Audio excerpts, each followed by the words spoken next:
오늘도 새벽을 깨우고 주님 앞에 나와 함께 예배드리고 또 함께 기도하는 여러분들을 주님의 이름으로 축복합니다.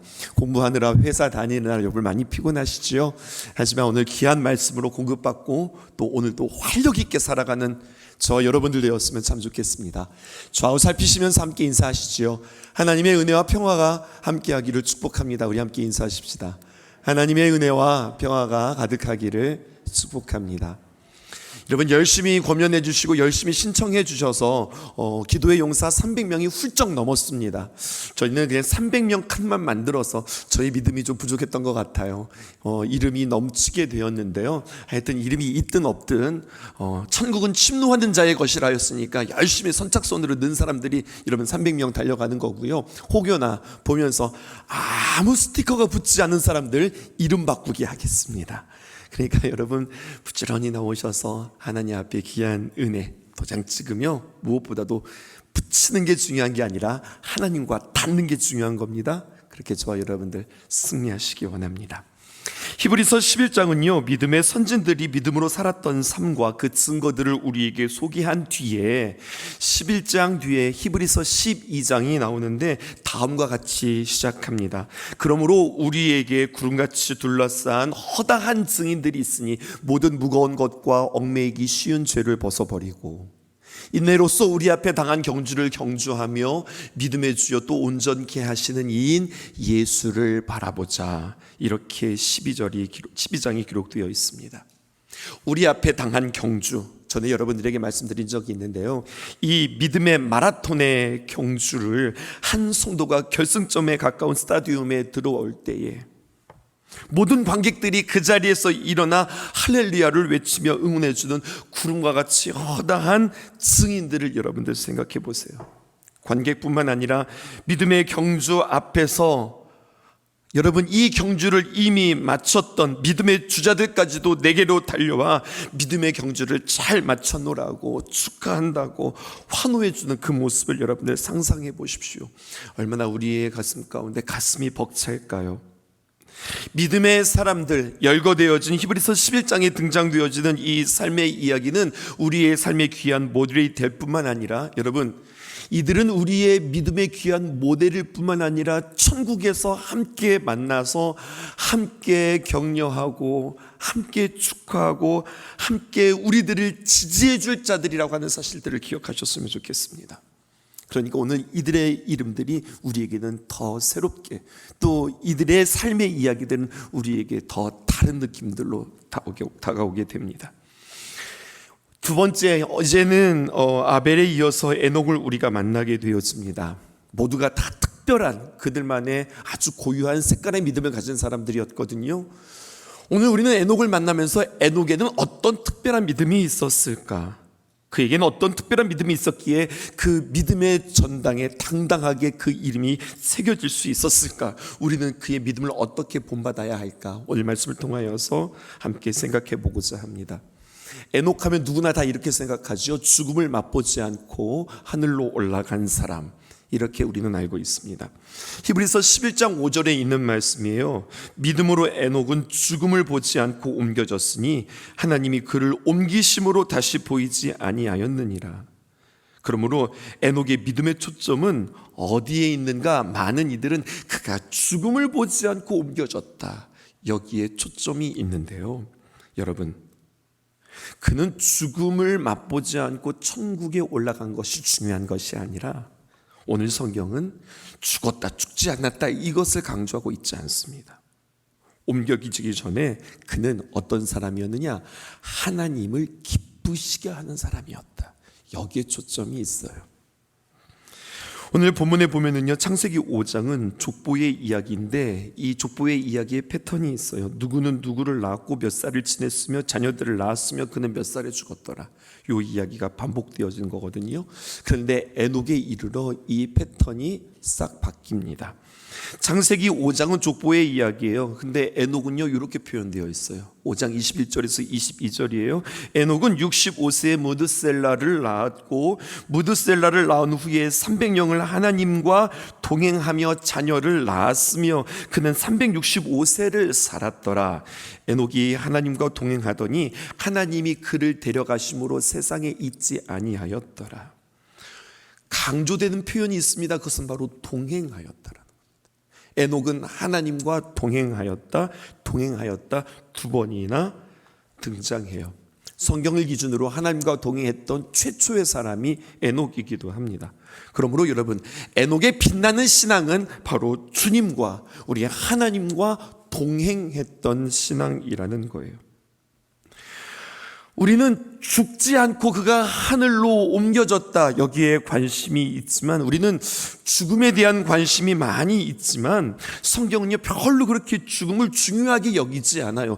심지어는 죽음에 대해서 죽는다고 이야기하지 않고 잔다는 표현들도 굉장히 많이 기록되어져 있어요. 무엇이냐? 죽음은 우리의 인생의 종착역이 아니라 천국을 들어가는 그냥 건널목에 해당되어지는 겁니다.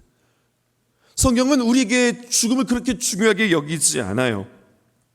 성경은 우리에게 에녹의 이야기를 들려주면서 너희들은 다 죽지만 에녹은 죽지 않았어? 부럽지? 그러니까 너희들도 에녹처럼 신앙생활에 지금 이렇게 강조하고 있지 않다고요. 죽어서 천국을 가든 살아서 천국을 가든, 즉 건널목을 지나서 천국에 지나가든 건널목 없이 그냥 천국에 들어가든 천국에 들어가는 것이 중요한 거예요.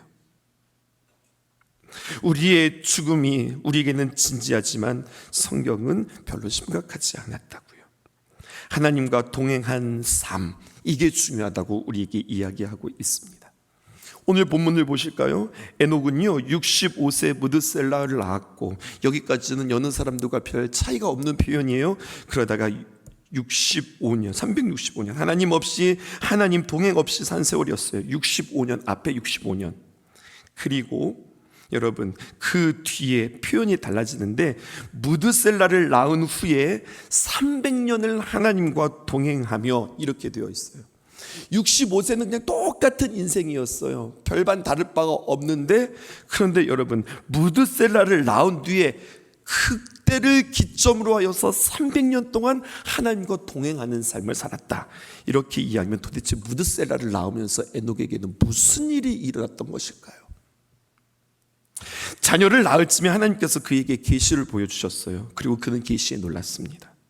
그리고 그는 그 받은 말씀을 전하지 않을 수 없었습니다. 그리고 그는 그 계시에 따라서 그 아들의 이름을 무드셀라라고 지었어요. 무드셀라의 뜻이 있습니다. 그가 죽으면 심판이 온다. 그가 죽으면 심판이 온다. 아니나 다를까 그가 죽자 노아의 심판이, 노아의 방주의 그 심판이 진행되어지는 겁니다. 이런 얘기가 어디 있어요? 여러분들 궁금하시죠? 유다서에 기록되어져 있습니다. 유다서 1장 14절에서 15절 볼까요? 이렇게 기록되어져 있어요. 띄워주실까요? 아담의 7대 손 에녹이 이 사람들에 대하여도 예언하여 이르되, 보라, 주께서 그 수만의 거룩한 자와 함께 임하셨나니. 15절, 이는 뭇사람을 심판하사 모든 경건하지 않은 자가 경건하지 않게 행한 모든 경건하지 않은 일과 또 경건하지 않은 죄인들이 주를 거슬러 한 모든 완악한 말로 말미암아 그들을 정죄하려 하심이라 하였느니라. 아담의 7대 손 에녹이 이 사람들에 대해서 이렇게 예언했다는 거예요. 예언이라는 것은 무슨 말이에요? 그냥 자기가 만들어서 내는 말이 아니라 어떤 말이에요? 하나님께 받은 말이거든요. 하나님께 받아서 예언하는 것이 무엇이냐면 심판이 있을지라, 이것을 이야기하는 거예요.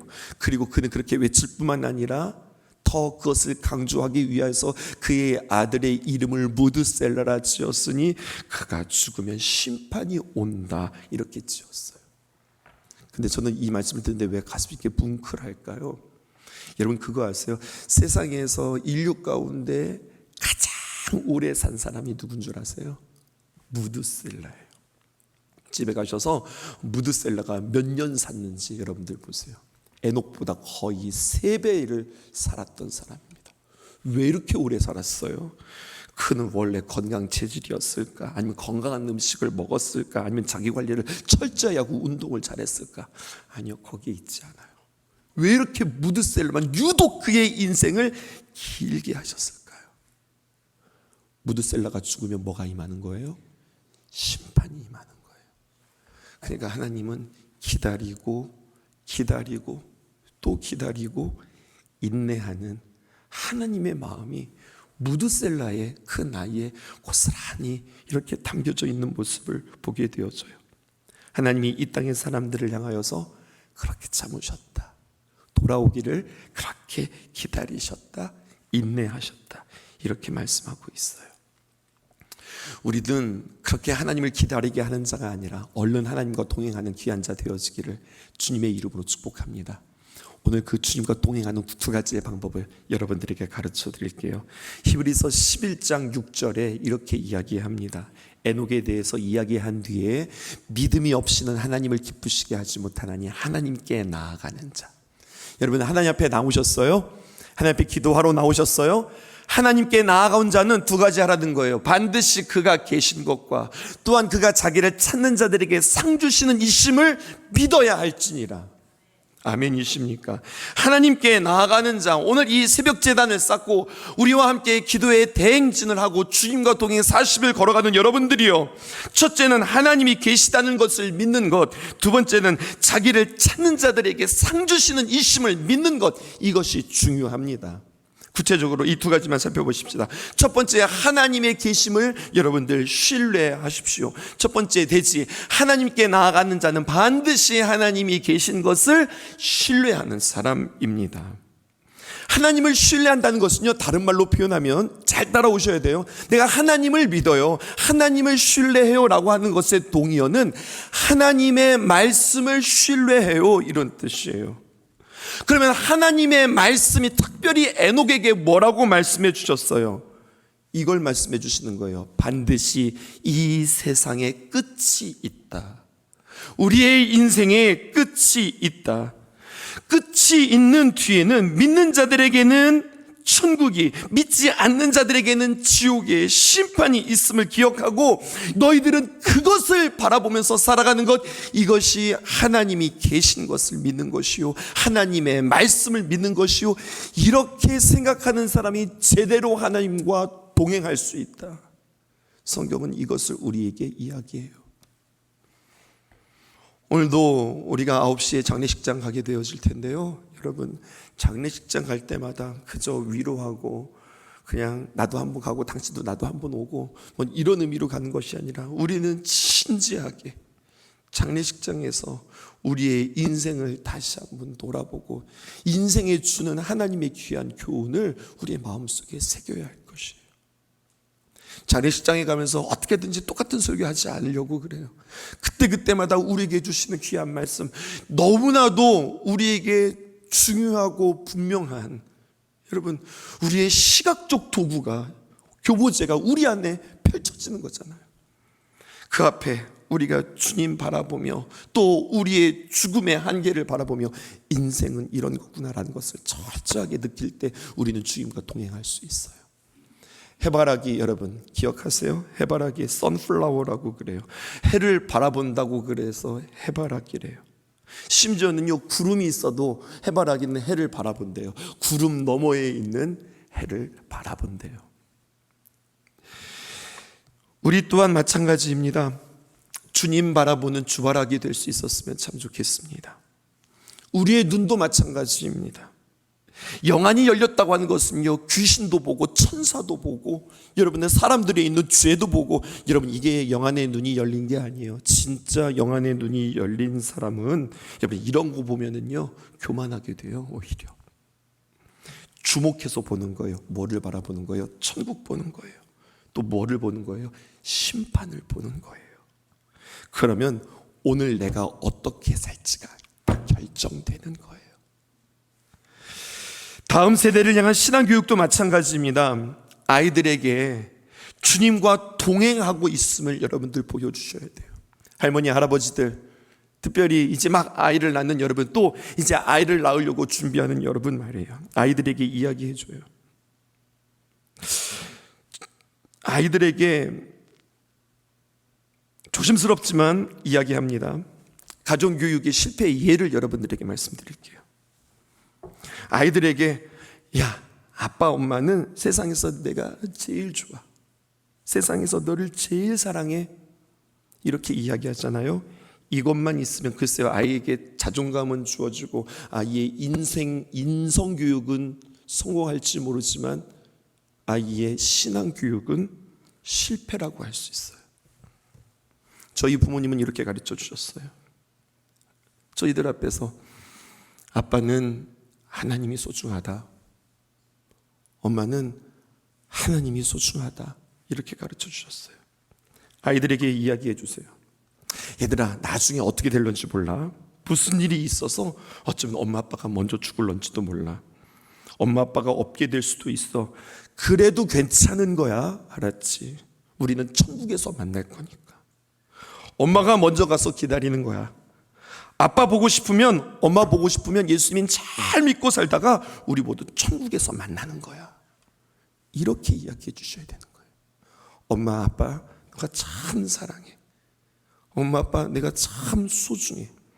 하지만 엄마 아빠는 너도 소중하고 너 참 사랑하지만 너보다 하나님이 더 소중하단다. 하나님이 엄마 아빠보다 너에게 더 잘해 주신단다.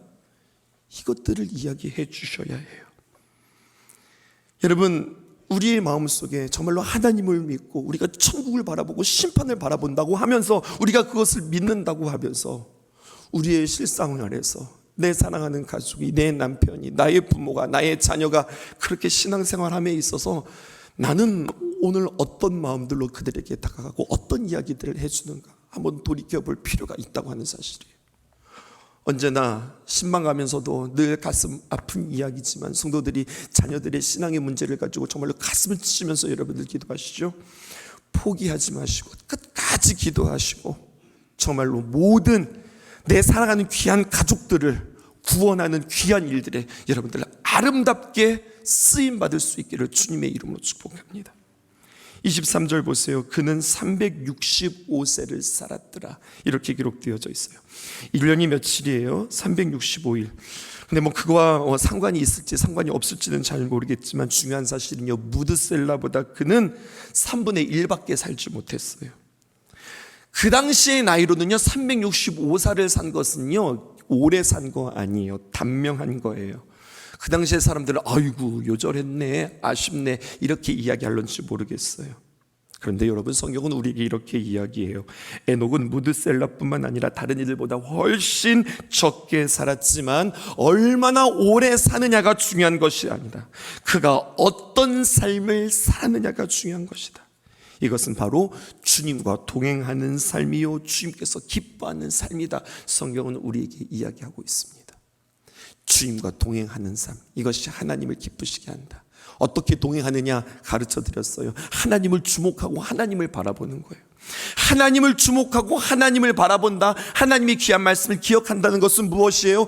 우리의 인생의 끝이 있다. 인생의 끝은 끝으로 그냥 끝나는 것이 아니라 반드시 천국과 지옥이 있다는 것을 늘 기억하고 바라보고 염두하면서 살아가는 사람이 주님과 동행하는 삶을 살아갈 수 있다. 성경은 이렇게 이야기하는 겁니다.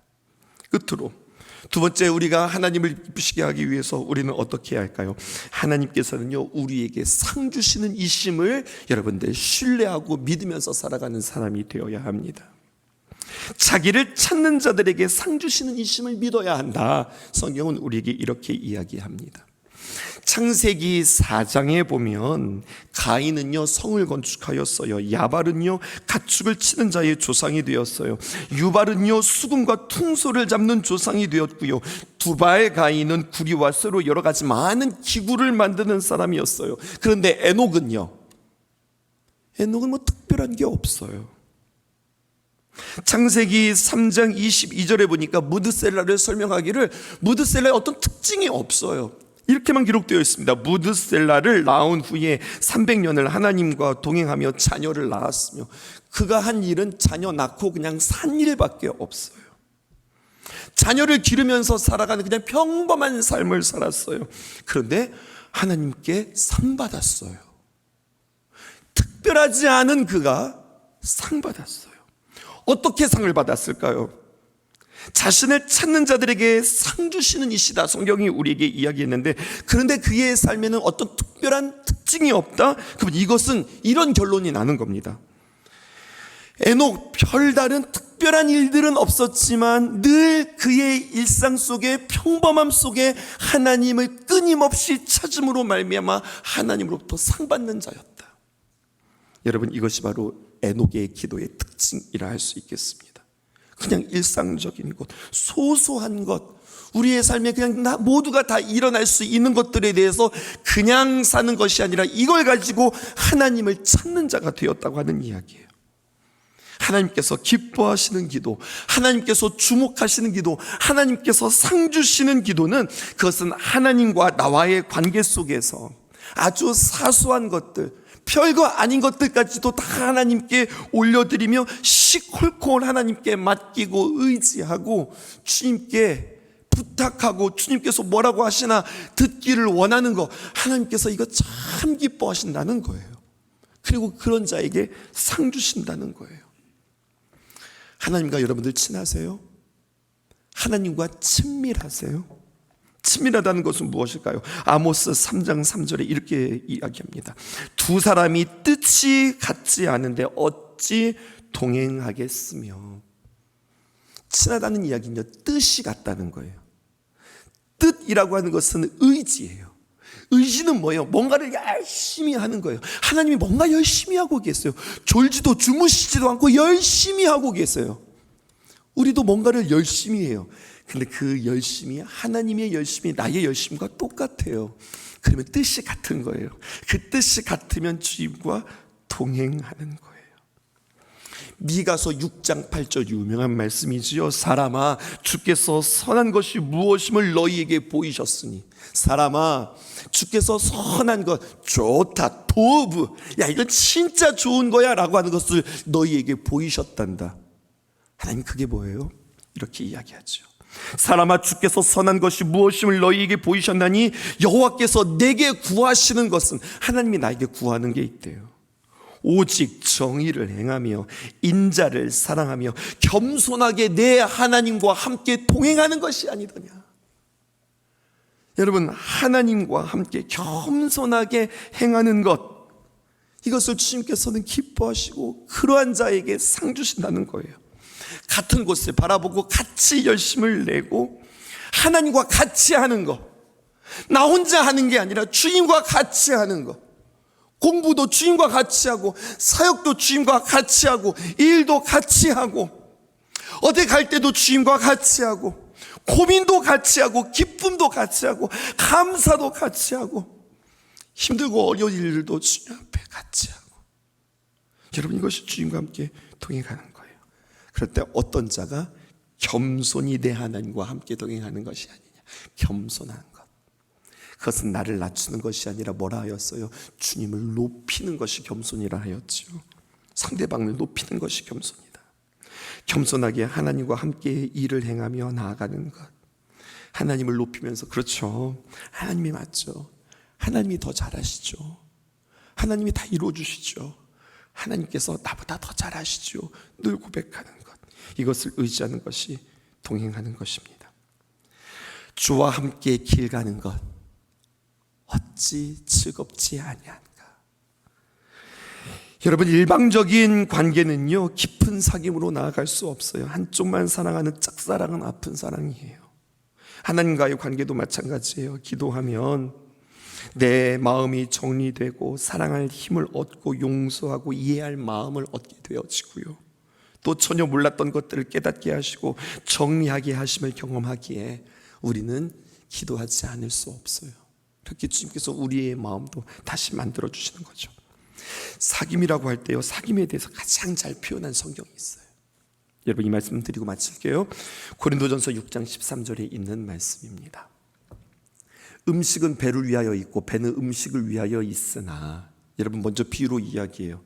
여러분 이 배는요 음식 없이도 못 살아가요. 음식은 정말로 우리의 배를 채울 수 있는, 배와 음식은 뗄래야 뗄 수 없는 관계이지요.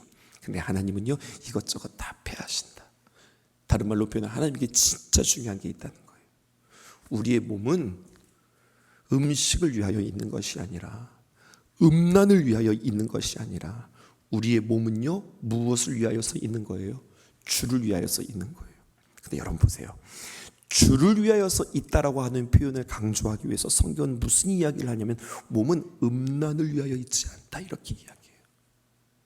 음란이 뭐예요? 나 스스로 내가 쾌락과 기쁨을 스스로 만드는 거예요. 근데 성경은 우리에게 이야기해요. 몸은 음란을 위하여 있지 않고 오직 주를 위하여 있다. 내 몸은 주님을 위하여서 있는 거란다. 근데 그거 알아?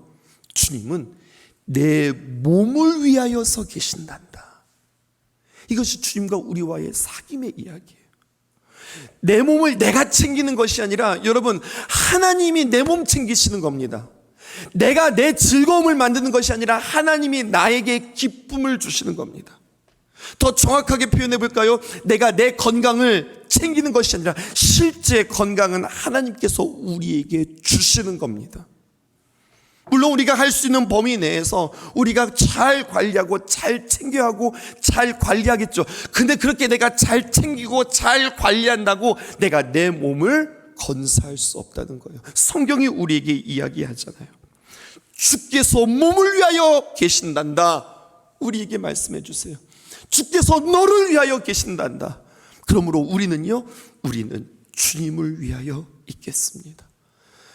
내 스스로 자구책을 내가 만들지 않겠습니다. 내 스스로 내 기쁨을 내가 만들지 않겠습니다. 쾌락을 나 스스로 만들어 가지 않겠습니다. 난 오직 주님을 위하면 주님께서 훨씬 나를 만족시켜 주시는 분임을 믿습니다. 고백하는 저와 여러분, 이것이 주님과의 아주 긴밀한 관계의 구체적인 예라 할 수 있겠습니다. 두 가지 배웠네요. 첫 번째, 우리 어제 아벨의 기도, 이렇게 한 문장으로 우리는 정리할 수 있어요.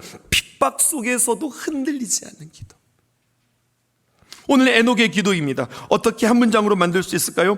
일상에서 주님과 동행하는 사귐의 기도. 하나님께 나가는 반드시 그가 계신 것과 우리의 인생의 끝이 있다. 끝에는 심판과 천국이 있다. 하나님과 함께하는 삶, 그리고 자기를 찾는 자들에게 상 주시는 이심을 믿어야 한다. 어떤 상을 받기 위해서 우리는 무슨 업적을 세울까, 이것이 아니라 우리의 일상 속에서 끊임없이 주님과 사귀는 삶, 이 삶이 여러분들에게 구체적으로 실천되어지고 기도되어질 수 있기를 주님의 이름으로 축복합니다.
기도로 위태할 때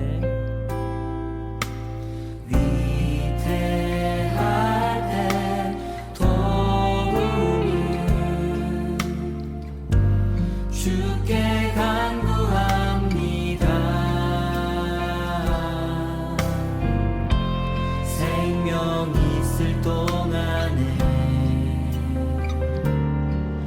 예수 의지합니다.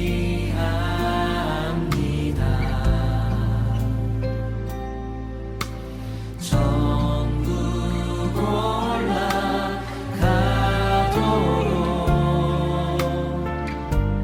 의지할 것뿐일세. 세월이 지나갈수록 의지할 것은 예수뿐일세. 무슨 일을 만나도 예수 의지합니다. 세월이 지나갈수록 세월이 지나갈수록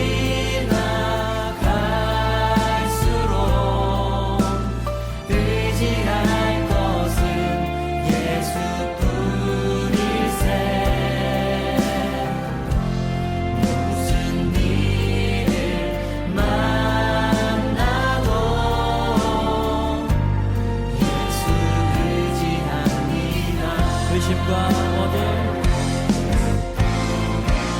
의심과 어둠 두려움에 쌓여 낙심하고 있는 나에게 주 같은 불에서 나의 길을 인도하시네. 비춰주시네.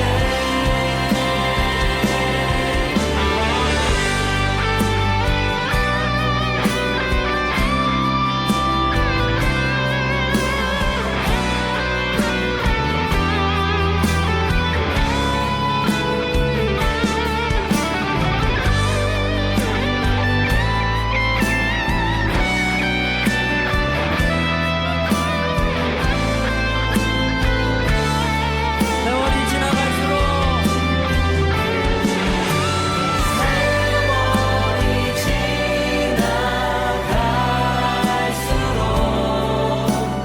의지할 것은 예수뿐일세. 무슨 일을 만나도 예수 다시 한번 세월이 지나갈수록 세월이 지나갈수록